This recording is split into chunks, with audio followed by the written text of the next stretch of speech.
Al, let's talk about mechs. Robots. Robots. Yay. They're pretty cool.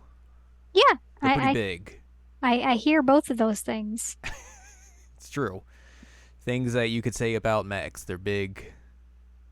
They are robots. Mm-hmm. We're going to talk about one of them video games here today. One of the video One games. of them video games. Here on this week's episode of the Seasonal Anime Checkup OVA, it's a podcast where we have conversations about video games, anime, and manga. Hello, I'm Jared, joined as always by Doc Al and Ladium. Hello. This is episode 350. Wow. 350. 350. We are going to be discussing Armored Core, VI, Vi.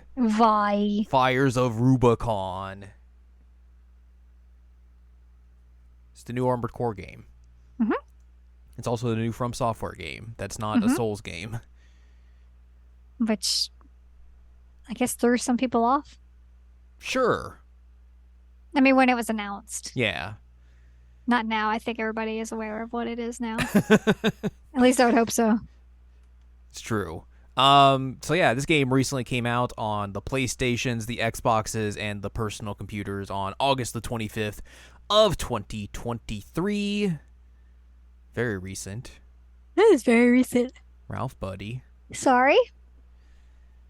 And yeah, this is the first Armored Core game they've made since 2013, so a decade prior. Wow. Since then, they've been doing a whole lot of Souls-esque games, so not exactly mechs, but You realize 2013 was the year I started my PhD? now look where you are.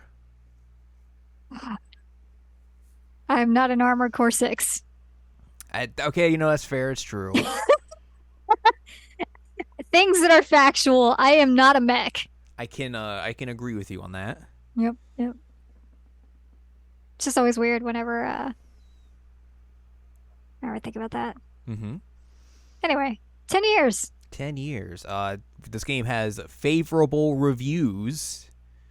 According to the Metacritic, it is currently at on PC at 87 out of 100, on the PS5 an 86 out of 100, and on the Xbox an 80 out of 100. I don't know why there's a difference there, but that apparently there's a thing. Okay. So yeah, let's briefly talk about the development of this game before we dive into it. Okay. In September of 2016, From Software president Hidetaka Miyazaki mentioned that a new entry in the Armored Core series was in early development. In January 2022, the development of a potential new installment of the Armored Core series was leaked due to a focus test. The game was formally announced at the Game Awards 2022 in December. Armored Core 6 was directed by Masaru Yamamura. His debut in the role after being a lead game designer on Sekiro's Shadows Die Twice. He took over for Miyazaki, who led development initially. Yasunori Ogura was the game's producer. Many From Software staff members wanted to develop a new entry in the series, but had to wait in order to properly allocate resources into the project. In 2018, the game entered prototyping, with Yamamura taking over as director once the gameplay was set in stone. Koto Hoshino served as the lead composer of the game. During development, Hoshino was given keywords by Yamamura in order to set the game's tone and evoke a sense of loneliness and nostalgia. Hoshino was given freedom when it came to composition based on the keywords, with tracks being adjusted according to the game's flow. And additional music was composed by Takashi Onodura and Shoei Miyazawa. So there's your brief development stuff. I feel like that's really common to get like keywords for feelings Yeah. when it comes to soundtracks, which is a really interesting way to do it. Mm-hmm. It's true. This is the first Armored Core game I've played. Really? Uh-huh. I'm kind of surprised by that given your love of mech. It's true. It's probably also a thing that, like, you've heard, if you've heard about this series, you probably also have heard about like the reputation this series has of just being very obtuse and weird and not as accessible to new players as other series might be.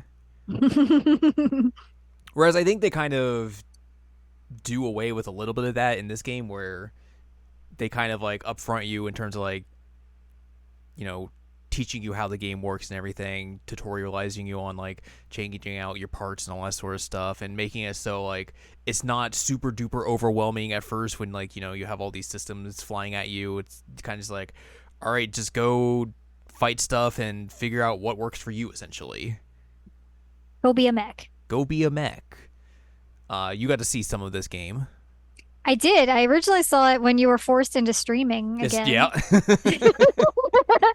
And then I got to see you play it again when you invited me to share play, which Mhm. was a lot of fun. Mhm. So I got to see you play it twice. Yes. Very fast-paced action in this game for sure, Yes, very.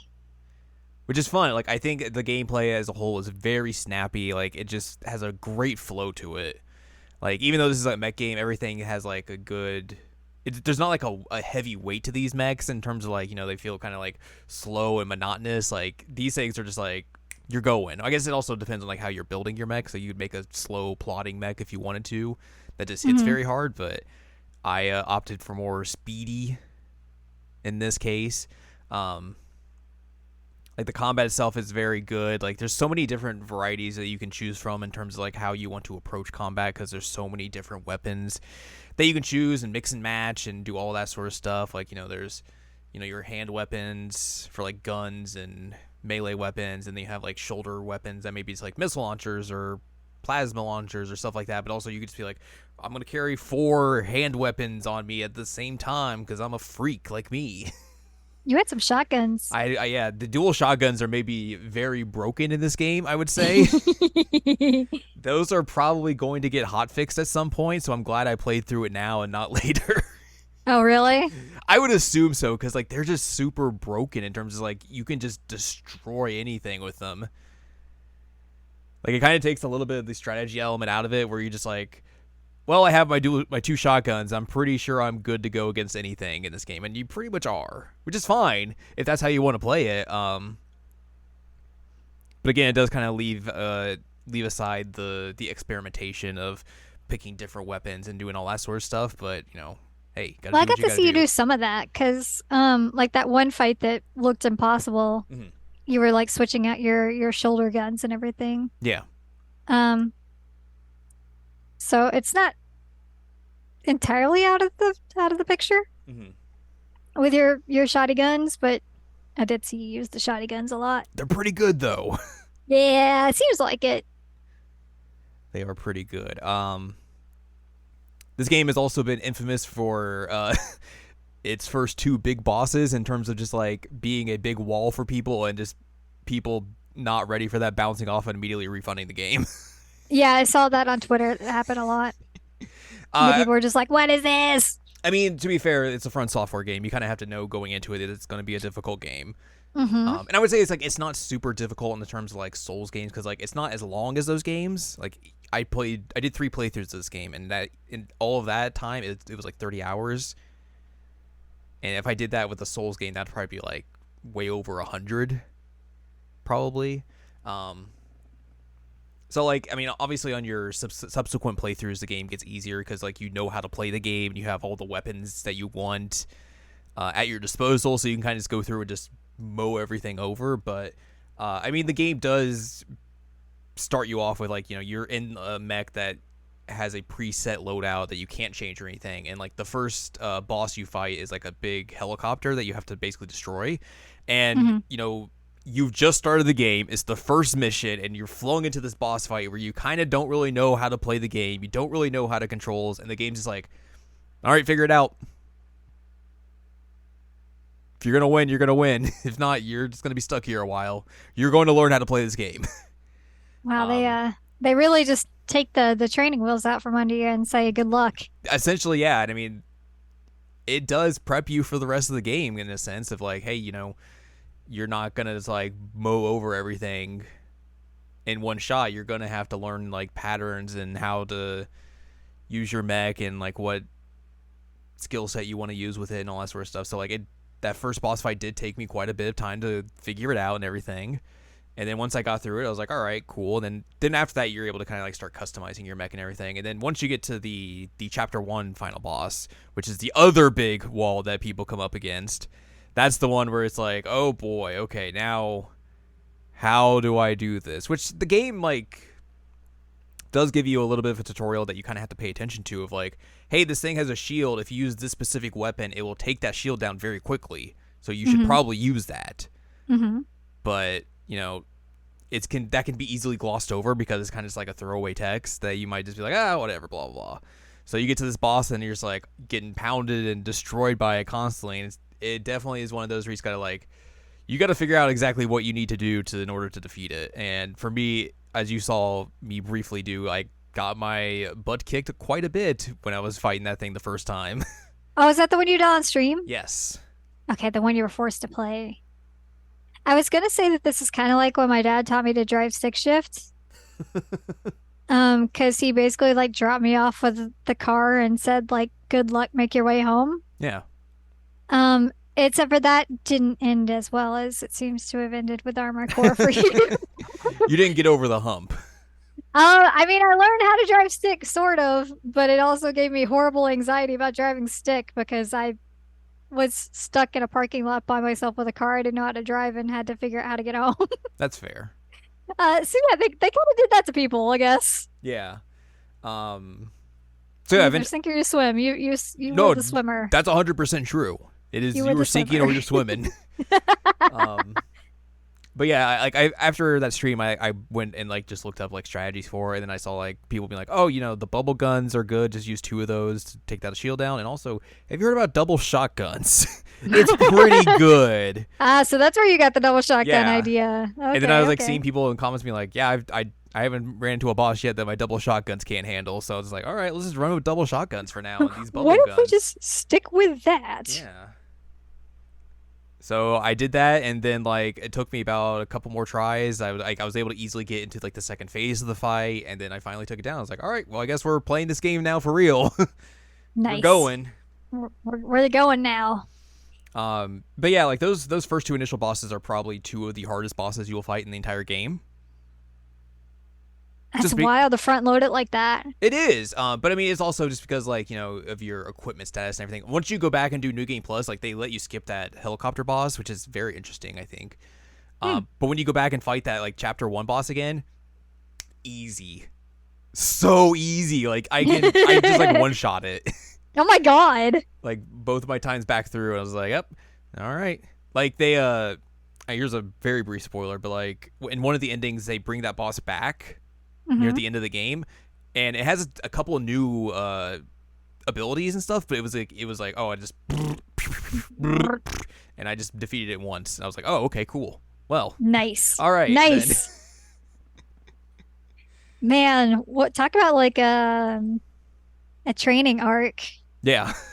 You're getting beat down, you're getting beat up, you go do some weight training, you come back, you're just like, ah, Mm-hmm.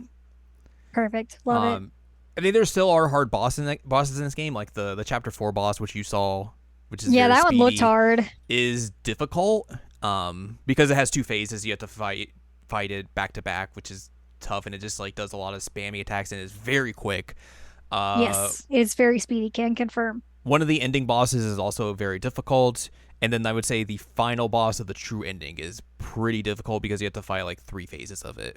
Oof. Like one is like you whittle it down, and then the second one you have to whittle it down halfway, and then you have to basically do it again, but it's like a different phase of that fight. And that one was the one I was dealing with the other night, and I was like, this game got me sweaty.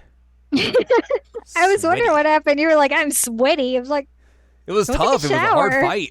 No, I believe it. I mean, I what little I watched of you play, I was like, oh God, I could never do this. Mhm. But yeah, I had a lot of fun with this game, obviously, because I played through it 3 times. Yeah, um, you wouldn't play through it that many times if you hated it. I yeah, don't think. I just really enjoyed the gameplay. It's interesting because like before it came out, I was kind of like on the fence of getting. I was like, well, maybe I'll get it when it's on sale at some point. But then I found my way into a nice gift card from the PlayStation Network, and I was like, all right, I guess I'll get this game. And I was like, oh wow, this is really fun. How do you find your way into that? You have ways. Can I find ways? We'll talk afterwards. Okay. I will say I've seen someone else make this comparison, and this definitely feels like This is like the Gundam game I've always wanted. In terms of like, I've Ah, always wanted like a good narrative based Gundam game, and like the story in this is okay. It's not like gonna set the world on fire or anything, but like Gundam games in general are very weird. Like they've done narrative based games before, but it's like the last time they've done those is like the PS2 era, really. And like even then, like you have like the deal with the gameplay probably not being up to snuff or anything like that. And then nowadays, it's like they've done like the Dynasty Warriors Gundam games, which are like it's the only Gundam one I remember. those aren't that great. The Extreme Versus or Versus series is more of like a fighting game in a sense. Huh. They have the Builder series, which is like essentially it's kind of like they take kind of stuff from this like series as well, where like you can put parts on all your Gundam and like just mix and match. It's kind of like, but it's more in like the line of Gunpla where you're building Gundam models. Oh, huh. But the one they put out over here in English, or like the one they released outside of Japan for once, Hmm. wasn't good. The one they did put out like a version of like the third game that they put out in Southeast Asia that has an English translation on it, so I have that copy of it. And that game's good, but like you can't they never released it outside of like those areas, so it's not like, widely available, which is a bummer. Um they had that Overwatch game. The Overwatch game was fun, but they're shutting that down, which is unfortunate. Um but yeah, like Gundam games are just a very weird thing cuz like they're so different all the time, and it's like I've never really felt like I've gotten like a good narrative based Gundam game, and like this kind of is the way I would want that to be. Is like the gameplay is just really smooth and snappy. It feels really good to pilot these mechs, and you actually have a story to tell, and it's not just a retelling of all of the other Gundams or something of that nature, or it's just like there's no story at all or something like that. Hmm. So like that was a fun thing to kind of get in this.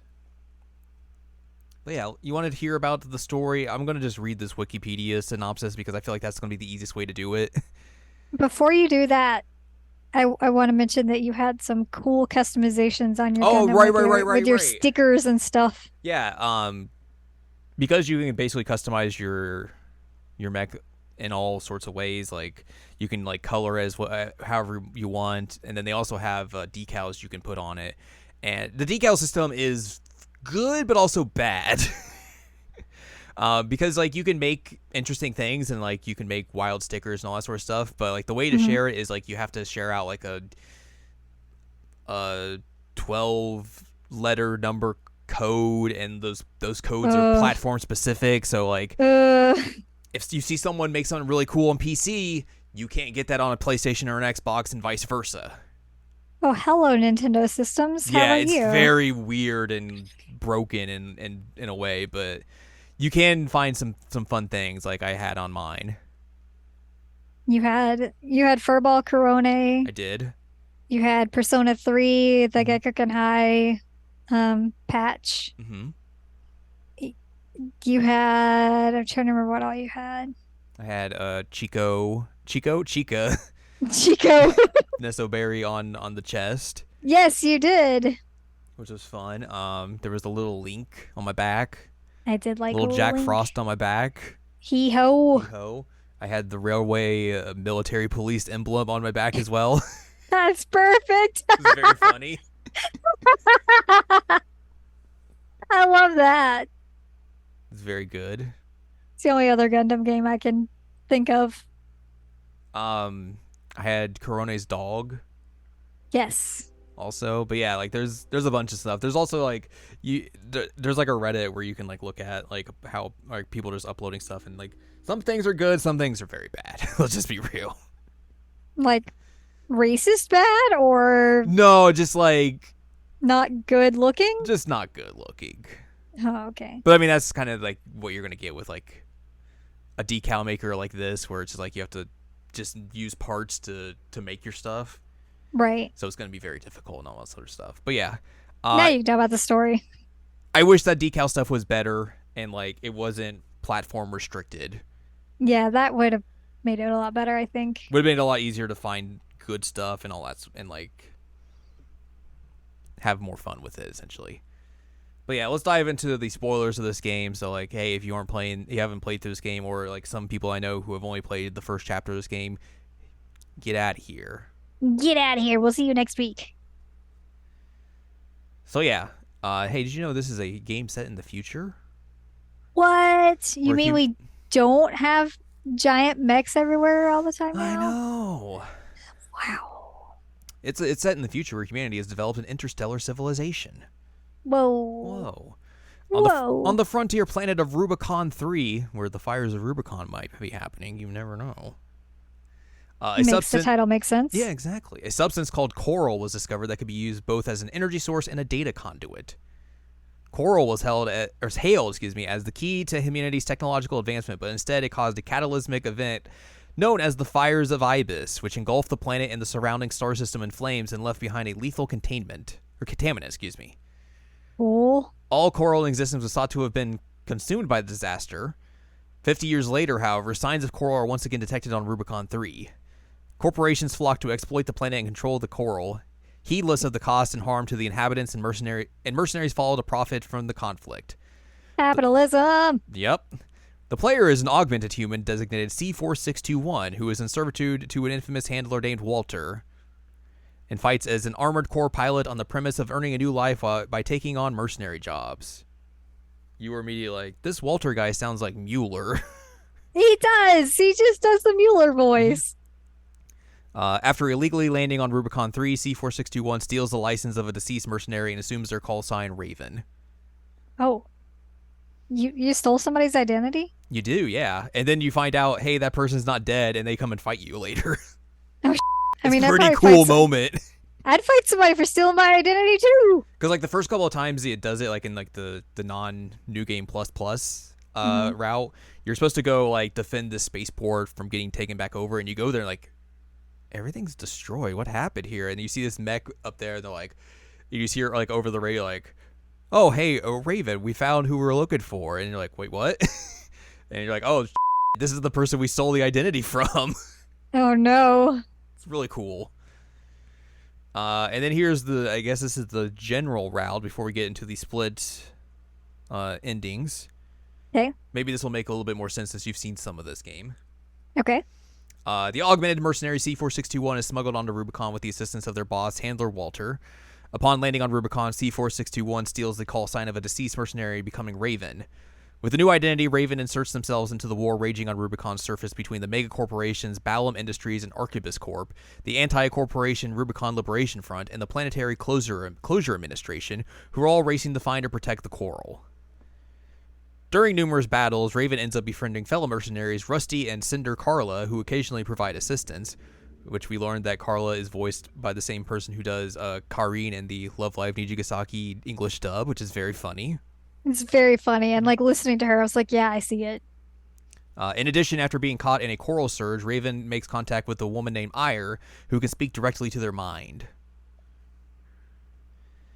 In the wake of the coral surge, Walter detects coral converging on the central ice field, suggesting a massive deposit hidden there. As Raven heads over to investigate, Balam and Arquebus follow as well. This triggers the PCA into action, who send their military forces as well as recovered coral superweapons to suppress the corporations. Faced with the threat of the PCA, Balam and Arquebus decide to join forces and direct Raven to attack the PCA directly to weaken them. After the corporate alliance destroys the PCA's trump card, the Ice Worm. Nice worm. You saw the Ice Worm. I did. Robot worm. I told Yeah. you he and you did. Ire reveals to Raven that she is actually an entity born from coral and exists within it. After suffering numerous crippling losses, the PCA are forced to withdraw from Rubicon. Without a common enemy, Balam and Arquebus resume hostilities, and the three-way war between them and the RLF continues, though Arquebus quickly gains the upper hand due to capturing PCA technology. Meanwhile, Walter sends Raven to explore an underground facility and discovers the ruins of the Institute City, the site of the coral deposit, as well as the vascular plant, which is designed to extract coral and send it into space. Vascular plant is very, very named. Because all I think of that is like, this plant is very vascular. Vascular. Got that Is that where we found vascularity. Michigan? It's like when we were going down there, that's where we found him. Okay, because Down they that kept way. yelling about Michigan, and I was like, Mhm. man, Michigan sucks. However, Arquebus forces arrive, capture Raven, and seize Institute City. That's when we fought that scary boss, and they shot the electrical thing at us, and then we got captured. Okay. Carla helps Raven escape, explaining that she and Walter were part of a group called Overseer, who realized the threat Coral possessed and swore to destroy it. Carla has Raven help her commandeer the Xylem, a massive colony ship, with the intention of ramming it into the vascular plant to destroy the Coral, even if it means even if it means creating another disaster like the fires of Ibis. Ire, however, refuses to allow her fellow Coral to be destroyed and believes in the potential of both it and humanity coexisting, so she asks Raven to eliminate Carla instead. So here's where you get your two first initial endings. I'll go with the one I did first. If Raven chooses to side with Ire, then they attack Carla while her forces are distracted repelling Arquebus forces. Carla is killed, but this triggers a failsafe program that automatically sets the Xylem on a collision course with the vascular plant.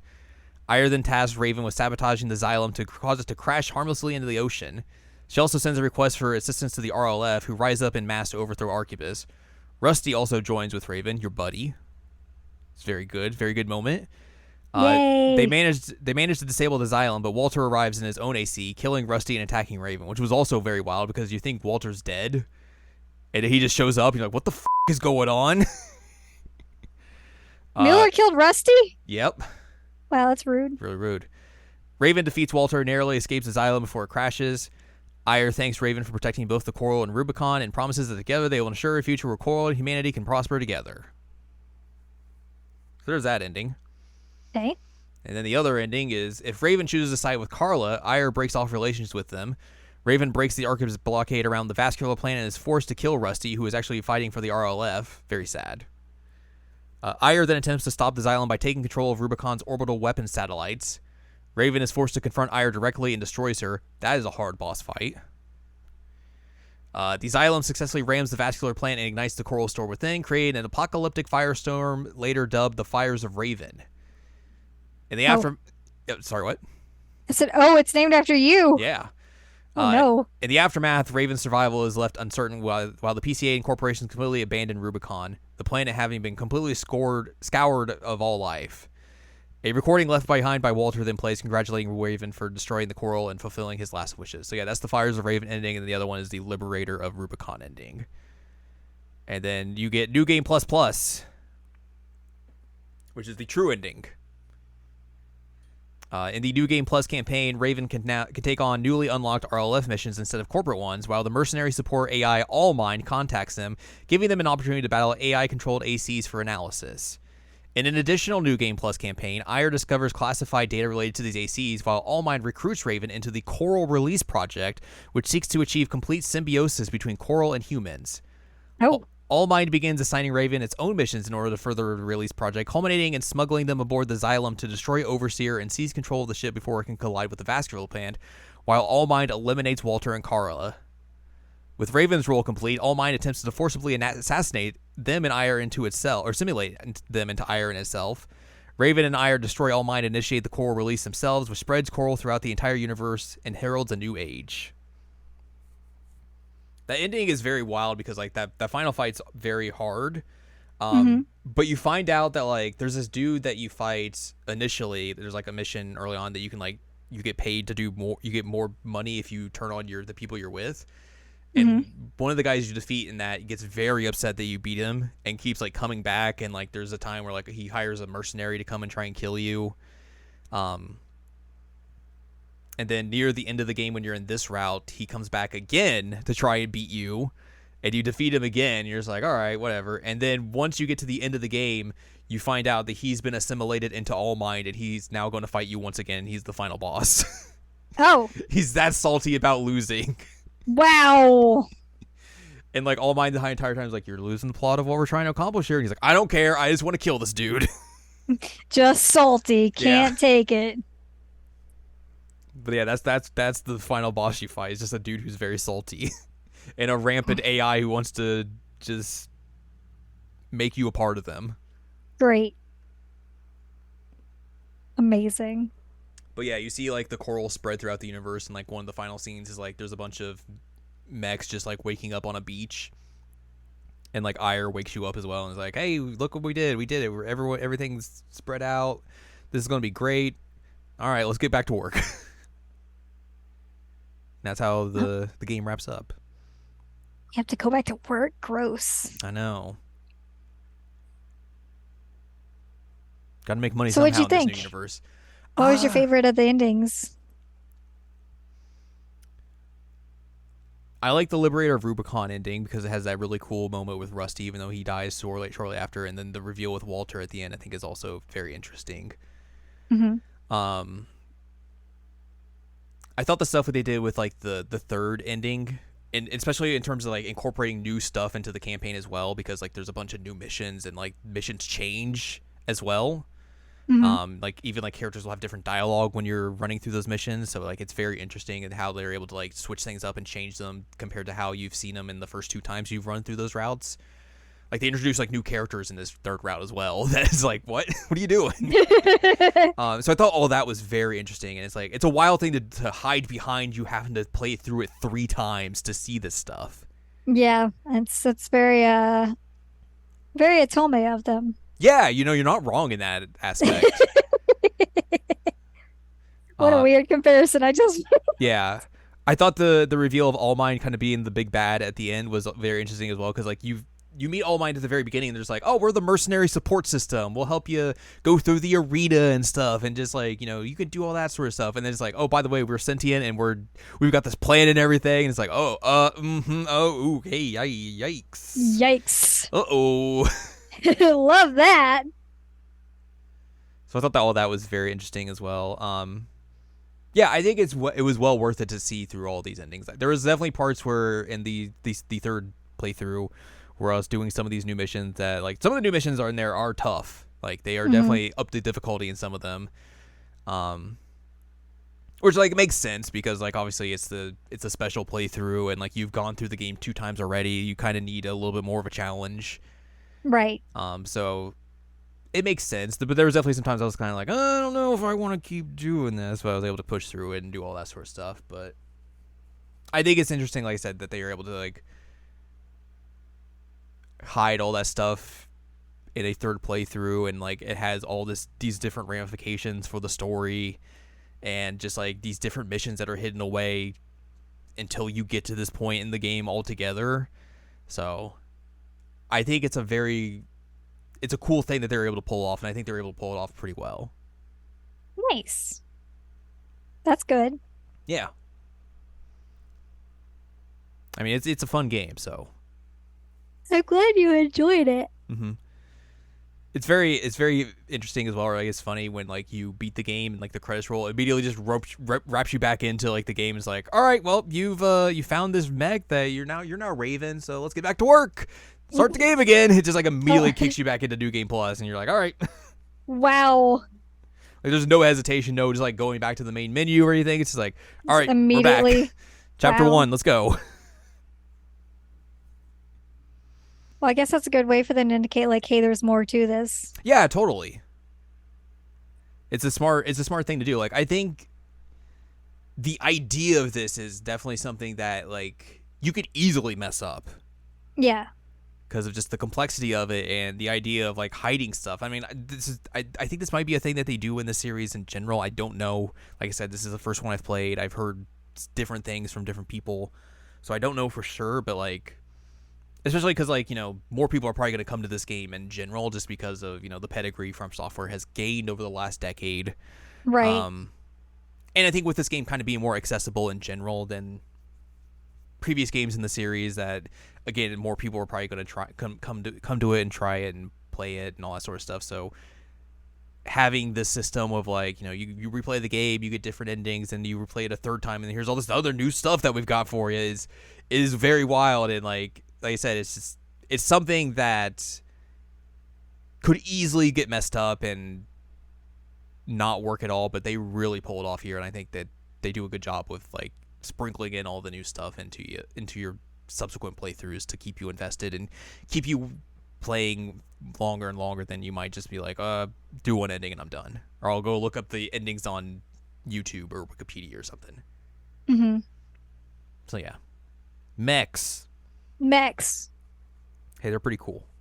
Robots. Robots. Yeah. Big worms. Big ice worm. Thing was scary. That's blah. Bleh. That thing was like you said. That thing was scary. That's like one of the easiest bosses in the game. But it's still scary looking. Big, very It's big. got like weird gears in its face.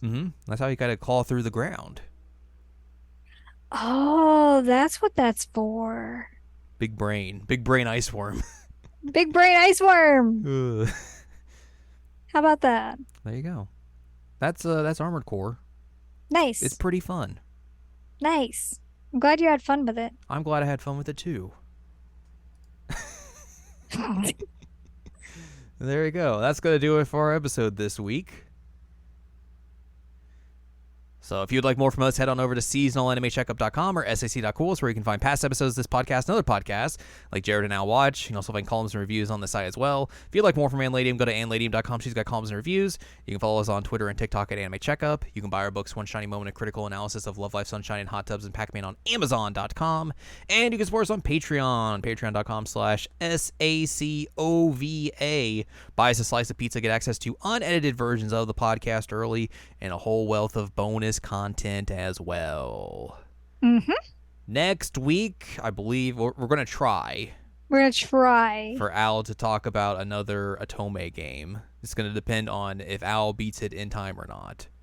I'm doing my Rubesty. You're doing your beat Rubesty. If not, we'll find something else to talk about. We'll think of something, but this would be fun to talk about. I think I'm having a good time with it. Yeah. It's very different. Yes. So we'll either talk about that or something else next week. Yay!